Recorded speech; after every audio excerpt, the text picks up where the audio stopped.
Malta għandha l-anqas rata ta' inflazzjoni fl-Unjoni Ewropea.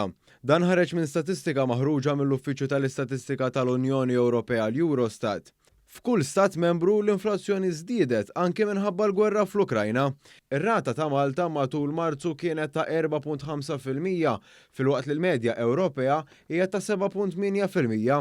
Wara pajjiżna Franza u l-Portugal kellhom lanqas rati ta' inflazzjoni b'5.1% u 5.5% rispettivament.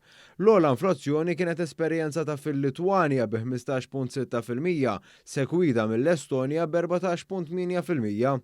Malta mhix lanqas iżolata f'dak li qed jiġri fl-Ewropa minħabba l-kriżi tal-Ukrajna, iżda l-impatti sa issa mhumiex kbar daqs pajjiżi oħra. Dan anke minħabba l-fatt li l-Gvern Malti qed jgħin lill-importaturi tal-qmugħ u molliex il-prezzijiet tal-fjuwil u l-enerġija bħalma ġara f'pajjiżi ġirien tagħna. Fil-jiem li għaddew il-Ministru għall-Finanzi Clyde Caruana qal li l-Gvern huwa impenjat li jibqa' jaħdem u jinvesti sabiex jilqa' għall-impatt li se jġib magħha l-gwerra fl-Ukrajna. Mhux biss fix-xhur li ġejjin, iżda wkoll fis-snin li ġejjin.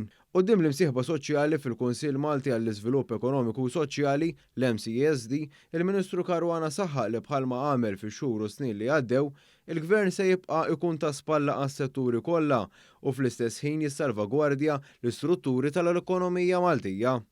Fl-indirizz tiegħu il-Ministru Clyde Caruana ta' serħan il-moħħ lill-imsieħba soċjali f'pajjiżna li dak li se jkun qed jagħmel il-Gvern sabiex b'mod partikolari jilqa' mill-effetti tal-gwerra fl-Ukrajna mhux se jkun kwistjoni ta' ftit xhur iżda ta' snin.